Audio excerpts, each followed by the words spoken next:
through sand dunes, through really lava rocks, and really, really hot sand. Where were the other runners? Where were the walkers? Where were the markers? Where was anybody? He believed dying inside the shrine might be better than dying somewhere out lost in the open desert. Well, imagine joining the hardest race on Earth. This is a race through the Sahara Desert, which, let me tell you, is very, very incredibly hot and unrelenting. And then halfway through, you get a sandstorm that hits so hard, when it finally ends, your entire world has changed. There is no trail. There were no runners, no rescue team on this race, no water either. And the scariest part of the whole thing, you realize you're not just lost. You're walking deeper and deeper into that unrelenting heat oven of a desert. So let's talk about this. The unbelievable survival of Mauro Prosperi, the marathon runner who vanished in the Sahara for almost 10 days and yet somehow came back alive.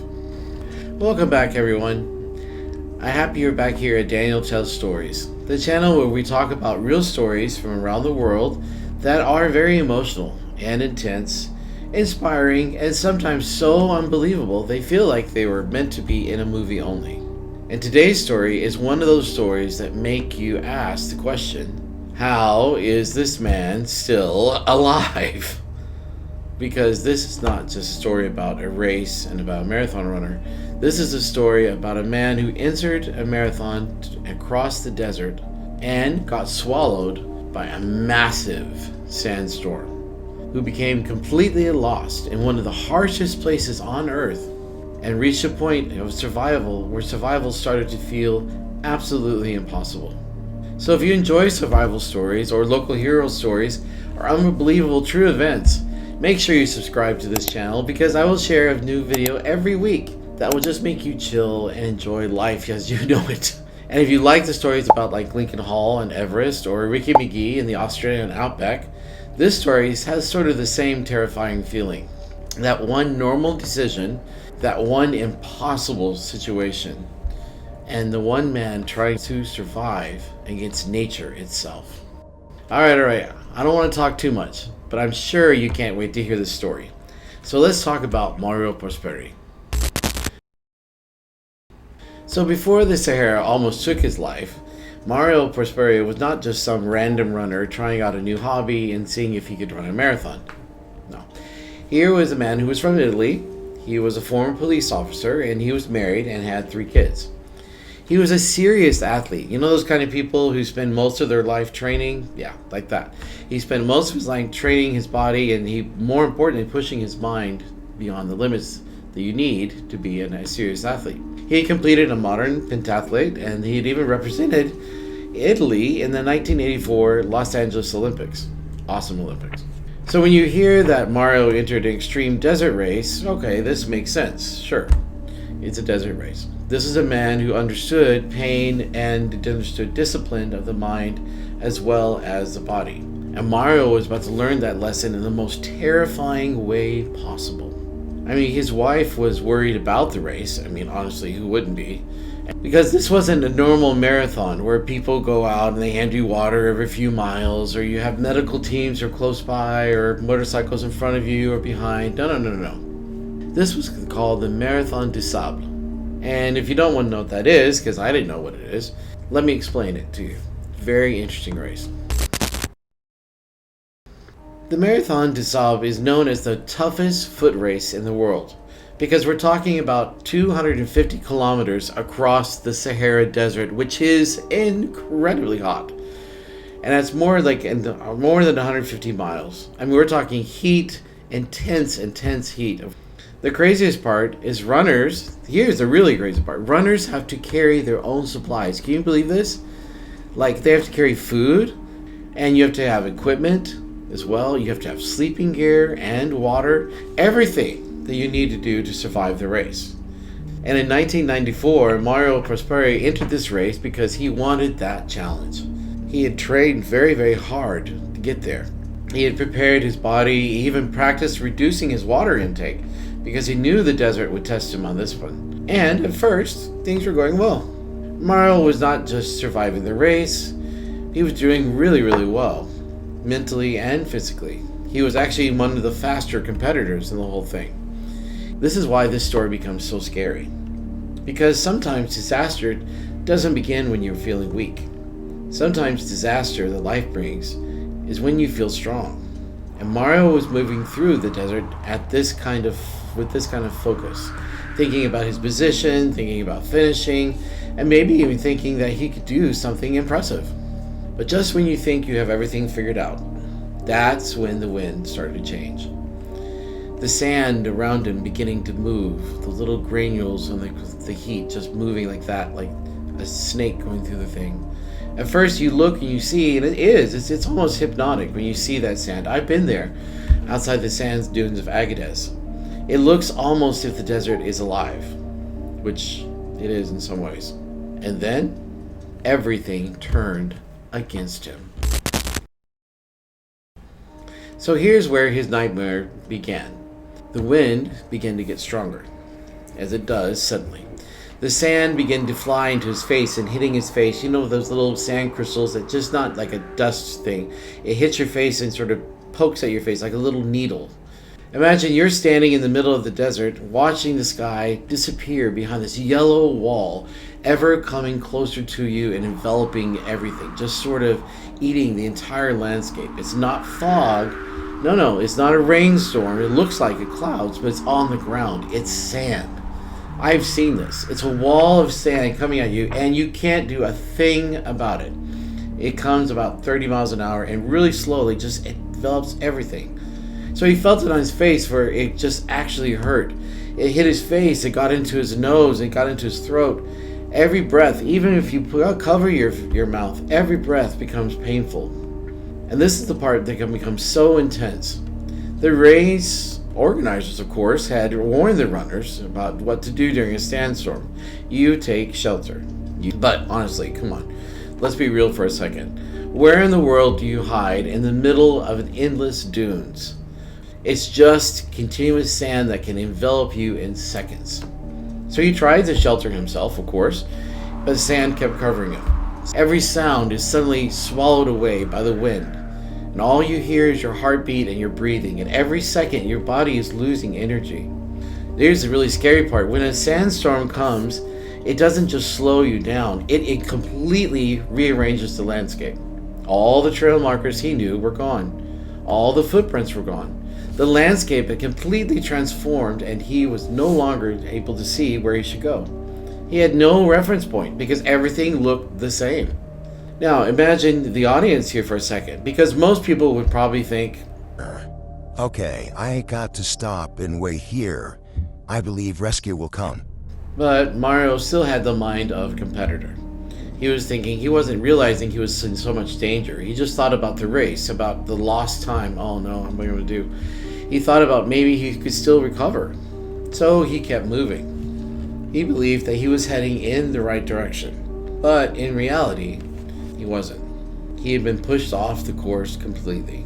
And every step he took was taking him ever farther and farther away from safety. Because sometimes the scariest part about being lost is not knowing that you are lost yet. So the next morning, Mauro kept going. He was thinking, I'm like a racer, I know what's going on, but slowly as he began to see, the truth began to creep in. Where were the other runners? Where were the walkers? Where were the markers? Where was anybody? He climbed dunes and looked around, and he saw the horror of absolutely nothing. Just desert. Nobody around. No people, no checkpoint, no movement at all, except the endless little whispers of wind. And then he heard something on the top of one of the dunes. A helicopter. Now, imagine if I was in that moment, as he did. You're alone in the Sahara. You have almost no water, and you hear the sound of rescue above you? Yeah. Mauro looked up and he saw the helicopter flying low. He believed they had come for him. Of course, he waved, he shouted, he even used his flare, he waved the Italian flag from his backpack, he called out random names in desperation, like the pilot could hear him somehow over the engine. But, of course, the helicopter did not see him, and it passed. And then, ever more and more scary, the sound fainted. The engine became a distant hum, and then absolute silence. Can you imagine the deafening roar of this silence? It's not a normal silence that you have in life like that. It's a sign of silence that tells you you are still alone. He was no longer a runner trying to finish a race. Now he was a man trying to survive. He had no food, almost no real water, and absolutely no clear direction.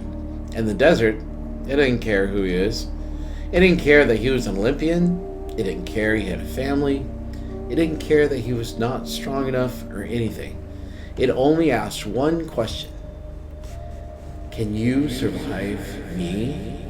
Ma remembered something from his grandfather, who told him stories about the war, about when soldiers were in survival mode, they drank their own urine when there was no water. So Mario urinated into his canteen. I mean, that is the last thing in my mind. But I would do it, obviously, if there was no water anywhere. I mean, it's that kind of disturbing detail. Yeah. In this survival story, this is where pride completely disappears, and it's all about survival. Doesn't matter who you are, what you do, what you're comfortable with. You stop thinking about what's normal. You start thinking about what is going to keep me alive. So he continued through the desert, and eventually, after many days of just wandering, he found a marabout, a small shrine or tomb. It was about 2 rooms, basically. It wasn't exactly comfort, and inside this was a body of a holy man in a coffin. And then he heard small little squeaking sounds. It was bats flying around. These tiny little bats that were clinging to the walls, where survival really becomes sort of brutal. Mauro caught them, and he killed them, and of course he ate them raw. He said that way he could eat and drink at the same time because the blood and the moisture helped him stay alive. I know it sounds horrible, right? I mean, but what would you do? I mean, if you're in that situation. You're alone in the Sahara, and all you have is these empty rooms and a coffin. You have no food? I mean, I bet he was like super starving, and he had no water either. At some point, hope came again. There was another aircraft, and he tried to rush outside, but he tried to make a smoke from a fire. He burned all of his things, his sleeping bag, his backpack, plastic items, anything that would create a signal. And then, almost like the desert was mocking him, another sandstorm hit, and the signal, of course, disappeared. Aircraft and nothing could see him, and Mauro was still alone again. Okay, I know it's intense, but here's the darkest part of the story. Because he was inside the shrine, Mauro began to think about his family. He was a police officer, and he believed that if his body was found, his wife and children could receive support in realizing, he had died. But if he disappeared completely and the sand swallowed him, if nobody ever found him, his family might be left with nothing, and he didn't want to do that. So Mauro was left with a heartbreaking decision. I mean, in that situation, could you blame him? He believed dying inside the shrine might be better than dying somewhere out lost in the open desert. At least there, his body could be found eventually one day. So he did the impossible. He took a small knife and he laid down and he waited. But the next morning, he woke up. Because his body was so dehydrated, the blood had almost instantly clotted, and he hadn't died. And when Mauro opened his eyes, he took that as a sign. He thought, okay, this is not my moment. And even though he struggled and it was very, very difficult, something at that point changed inside him. He decided he was not going to wait for anybody to rescue him anymore. He was just going to walk. He remembered advice from the race organizers. When you are lost, walk towards the clouds that gather at sunset. And so that's what he began doing. He walked towards the clouds, day after day, in that very intense heat, step after step, eating whatever he could find along the way. Insects, snakes, plants, anything that might keep him alive and keep him going day after day, step after step. He cut the backs off of his running shoes because his heels were in so much pain. He moved in the cooler times at night when he could. And he looked around carefully, not like a racer anymore, but as a survivor trying to get out of this complete hell. And that is the most important shift. Because before he was focused on winning, he was not focused on surviving. Now he was focused on noticing. Where is that shade? Where is that movement? Where are those signs of life? Where could water be? He was no longer racing across the desert. He was actually listening to it. And then one day, after more than 9 days of being lost in the Sahara, Mauro saw movement in the distance. At first he thought maybe, this is a mirage or something. Maybe it was camels. But as he got closer, he realized it was goats. And then he saw a young girl who was hurting him. I mean, think about this for a moment. After days of sand, of pain, of thirst, hunger, and deafening silence, he saw another human being. I mean, that's not just relief. That is rebirth, and that is just like a sense of, wow, life has come back. Mauro had walked into Algeria, far from where he was supposed to be. He had crossed through dangerous land near the border. He was incredibly weak. He was starving and severely dehydrated. Of course, the girl ran away, screaming at first, probably terrified. And honestly, who could blame her? Here comes a guy out of the desert, looking like a zombie. Anyways, she went to the nearby tents, and the people who were there helped him. They gave him goat's milk, of course, immediately. But his body was so broken that he threw it right up. I mean, that's how close to the edge he was. He had survived, but his body could barely accept food anymore. Eventually, the military police did arrive. At first, because of the border situation, they were obviously suspicious. They did not immediately understand who he was, but once they discovered he was the missing runner from the Marathon Des Sables, they gave him medical help. Mauro had lost a shocking amount of weight. His organs were in danger. He needed serious treatment. But yet somehow, he was alive. Here's the part where people usually ask. Did Mario stop running after that? You would think, yeah, right? You would think, I would never see another desert sand in my life. You would think, like, almost dying in the Sahara, he would come home and say, oh, no, never again. Or, I just want to have a safe life and find a safe new hobby. But Mauro Prosperi did the exact opposite. He returned to the Marathon Des Sables. Can you believe it? Because of his mind. He had started a race, and he felt like he really needed to finish. And that's such an athlete answer, completely. It's true. Most people would never go near the desert again. But Mauro went back. He rebuilt his strength over time, and he kept on racing. He even completed more desert events. And he continued challenging himself even as he got older. His relationship with the desert became complicated, but it also became very deep. For many people, the desert represents death. For Mauro, it became a place where he discovered how much he wanted to live. He later spoke about after surviving this, and about everything felt amplified.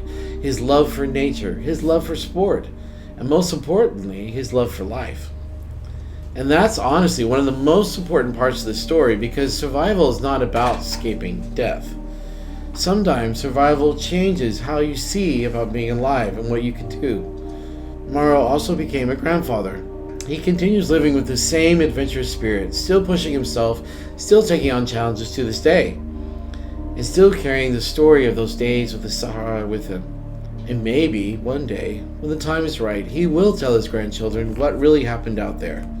Not just a simple version of, well, Grandpa got lost, but the real, intense, incredible version. The version when the desert took everything and every direction away from him, and somehow gave him a new understanding of life. So what makes Mauro Prosperi's story so viral and so incredibly emotional? I think it's because the story shows how survival in its rawest and brutalest form. There's no superpowers. There is no perfect plan. It's just one man refusing to give up, even when he was starving, lost, and completely alone in the Sahara Desert. And maybe that's the lesson here. Sometimes survival is not about being fearless. Sometimes it's just about continuing one more day. So let me ask you, if you were alone in a situation like this in the Sahara with no water and no idea where safety was, do you think you could survive? I mean, comment below, because honestly, I'm not sure. Oh, I know I couldn't. But what's really amazing is that we can. If you enjoyed this story, make sure you subscribe to Daniel's Stories for more unbelievable and amazing real survival stories and other true life stories from around the world. Make sure you subscribe too. I'm almost at 500 subscribers. I want to be a great YouTuber, and I know I can with your guys' help. Keep coming back, keep subscribing, keep liking, and I'll see you in the next story. Bye.